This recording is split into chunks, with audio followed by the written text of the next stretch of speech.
Hello Malayali sports സോണിന്റെ ഏറ്റവും പുതിയ വീഡിയോയിലേക്ക് ഏവർക്കും സ്വാഗതം.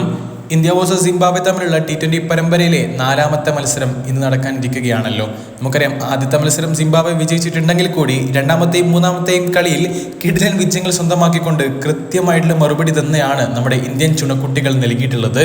എന്തായാലും 4ാമത്തെ മത്സരത്തിൽ വിജയിച്ചുകൊണ്ട് പരമ്പര ഉറപ്പിക്കാൻ വേണ്ടി തന്നെയാണ് ഇന്ത്യൻ ടീം ഇന്ന് ഇറങ്ങുന്നത്.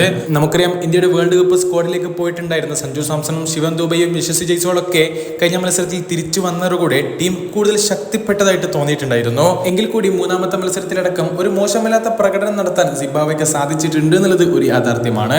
എന്തായാലും 4ാമത്തെ മത്സരത്തിനായി ഇന്ന് ഇന്ത്യ ഇറങ്ങുമ്പോൾ പ്ലേയിങ് 11-ൽ എന്തെങ്കിലും മാറ്റങ്ങൾ വരുത്തുമോ, അതിനുള്ള സാധ്യതകളുണ്ടോ, ജസ്റ്റ് ഒന്ന് പരിശോധിച്ച് നോക്കാം. ഈ വീഡിയോയിലേക്ക് കടക്കുന്നതിന് മുമ്പ് ചെറിയൊരു കാര്യം ഓർമ്മപ്പെടുത്തട്ടെ. വീഡിയോ കാണുന്നതിൽ പലരും സബ്സ്ക്രൈബ് ചെയ്യാതെയാണ് കാണുന്നത്. തീർച്ചയായിട്ടും പരമാവധി ജെന്യൂൻ വാർത്തകൾ തന്നെ നിങ്ങളിലേക്ക് എത്തിക്കാൻ വേണ്ടി തന്നെയാണ് എപ്പോഴും ശ്രമിക്കാറുള്ളത്. ഇനി അങ്ങോട്ടും അങ്ങനെ തന്നെയായിരിക്കും. അതുകൊണ്ട് തന്നെ നിങ്ങളുടെ സഹകരണവും സപ്പോർട്ടും എപ്പോഴും പ്രതീക്ഷിക്കുന്നു. തീർച്ചയായിട്ടും സബ്സ്ക്രൈബ് ചെയ്യാത്തവരുണ്ടെങ്കിൽ ജസ്റ്റ് ഒന്ന് സബ്സ്ക്രൈബ് ചെയ്യണേ. വിഷയത്തിലേക്ക് അടക്കാം. ഇന്ത്യ ഒരു മാറ്റം വരുത്താനുള്ള സാധ്യതകൾ ഉണ്ടെന്ന് പല റിപ്പോർട്ടുകളും സൂചിപ്പിക്കുന്നുണ്ട്. ഒരിക്കൽ കൂടി ഓർമ്മപ്പെടുത്തുന്നു, ഇതൊരു റിപ്പോർട്ട് മാത്രമാണ്. ഇങ്ങനെ സംഭവിച്ചിട്ടില്ലെങ്കിൽ കഴിഞ്ഞ അതേ മത്സരത്തിലെ അതേ ആ ഒരു വിന്നിംഗ് ഇലവൻ വെച്ച് തന്നെ ഇന്ത്യ ഇറങ്ങാനുള്ള സാധ്യതയും നമുക്ക് തള്ളിക്കളയാൻ പറ്റില്ല. എന്തായാലും പേസ് നിരയിൽ തുഷാർ ദേശ്പാണ്ഡെക്ക് അവസരം ലഭിക്കാനുള്ള സാധ്യതകൾ ഉണ്ടെന്ന് ചില റിപ്പോർട്ടുകളൊക്കെ സൂചിപ്പിക്കുന്നത് കാണുന്നുണ്ട്. എന്തായാലും ഇന്ത്യൻ ടീമിൽ ഉൾപ്പെടുത്തിയെങ്കിൽ കൂടി ആദ്യ 3 മത്സരത്തിലും തുഷാർ ദേശ്പാണ്ഡെക്ക് അവസരം ലഭിച്ചിട്ടില്ല എന്ന കാര്യം നമുക്കറിയാം. അതുകൊണ്ടൊക്കെ തന്നെ ഇന്ന് ദേശ്പാണ്ഡെക്ക് അവസരം ലഭിച്ചാലും അത്ഭുതപ്പെടേണ്ടതില്ല. ഇന്നത്തെ മത്സരത്തിൽ ഇന്ത്യൻ ഓപ്പണിംഗ് കൂട്ടുകെട്ടിൽ ചെറിയൊരു മാറ്റം വരുത്തിയേക്കും എന്നുള്ള റിപ്പോർട്ടുകളും വരുന്നുണ്ട്. അതെ, നമുക്കറിയാം, കഴിഞ്ഞ മത്സരത്തിൽ ക്യാപ്റ്റൻ ശുഭ്മാൻ ഗില്ലാണല്ലോ ഓപ്പണറായി ഇറങ്ങിയത്. 3ാം നമ്പറിലാണ് അഭിഷേക് ശർമ്മ കളിച്ചതും. അദ്ദേഹത്തിനാണെങ്കിൽ ആ ഒരു വൺ ഡൗൺ ആയിട്ട് ഇറങ്ങിക്കൊണ്ട് മികവ് കാട്ടാൻ പറ്റാതെ പോയൊരു കാഴ്ച നമ്മൾ കണ്ടിട്ടുണ്ടായിരുന്നു. രണ്ടാമത്തെ മത്സരത്തിൽ സെഞ്ചുറിയൊക്കെ അടിച്ചുകൊണ്ട് പൊളിച്ചടുക്കിയ താരമാണ് അഭിഷേക് ശർമ്മ. അതുകൊണ്ട് തന്നെ ഇന്ന് അഭിഷേകിനെ ഓപ്പണറായി പരിഗണിച്ചേക്കുമെന്ന് തന്നെയാണ് കരുതുന്നത്. ഋതുരാജ് ഗൈക്വാദിലേക്ക് വരികയാണെങ്കിൽ അദ്ദേഹം പൊളിച്ചടുക്കുകയാണല്ലോ. അദ്ദേഹം 4ാം നമ്പറിൽ തന്നെ കളിക്കും.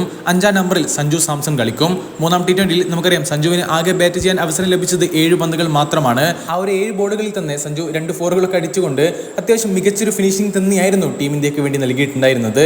സഞ്ജുവിന് ബാറ്റിംഗ് പ്രൊമോഷൻ, അതായത് മുമ്പോട്ടുള്ള നമ്പറിലേക്ക് ഇറക്കണം എന്നുള്ള ആവശ്യവും പല ആരാധകരും ഉന്നയിക്കുന്നതും കാണുന്നുണ്ട്.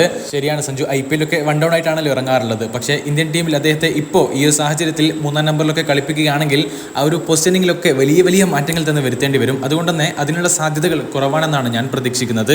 കാത്തിരിക്കാം. എന്തായാലും നമുക്കറിയാം, ഈ ഒരു പര്യടനത്തിൽ സഞ്ജു സാംസണെ വൈസ് ക്യാപ്റ്റനായി പ്രഖ്യാപിച്ചിട്ടുണ്ടല്ലോ. അതുകൊണ്ട് തന്നെ സഞ്ജു കളിക്കുമോ എന്നുള്ള സംശയം വേണ്ട. സഞ്ജു സാംസൺ എന്തായാലും കളിക്കും. റിങ്കു സിംഗും അതുപോലെ തന്നെ ശിവൻ ദുബൈയും ഒക്കെ പ്ലേയിങ് 11-ൽ തന്നെ തുടരാനുള്ള സാധ്യതയും ഏറെയാണ്. അതേപോലെ തന്നെ വാഷിംഗ്ടൺ സുന്ദർ, അദ്ദേഹം മികച്ച പ്രകടനമാണ് പുറത്തെടുക്കുന്നത്. ബാറ്റ് കൊണ്ടും പന്ത് കൊണ്ടും താരം മികവ് കാട്ടുന്നുമുണ്ട്. അതുപോലെ തന്നെ ഇന്ത്യയുടെ ഭാവി സ്പിന്നർമാരിൽ ഒരാളായി താനും ഉണ്ടാവുമെന്ന് അടിവരയിടുന്ന പ്രകടനമാണ് രവി ബിഷ്ണോയ് കാഴ്ചവെക്കുന്നത്.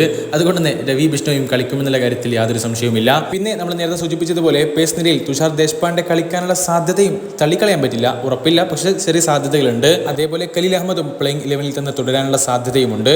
അപ്പോൾ പിന്നെ ഇങ്ങനെയൊക്കെയാണ് ഇന്ത്യയുടെ പ്ലേയിങ് 11 എന്ന് പറയുന്നത്. തീർച്ചയായിട്ടും ഇങ്ങനൊരു സാധ്യതയാണ് നമ്മൾ കാണുന്നത്.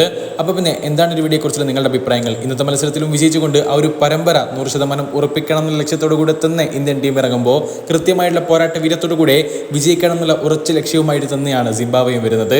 കാത്തിരിക്കാം ഒരു കിടിലൻ മത്സരത്തിനായി തന്നെ. അപ്പോൾ പിന്നെ അടുത്തൊരു വീഡിയോ നമുക്ക് വീണ്ടും കാണാം. ചെറിയൊരു ഗുഡ് ബൈ.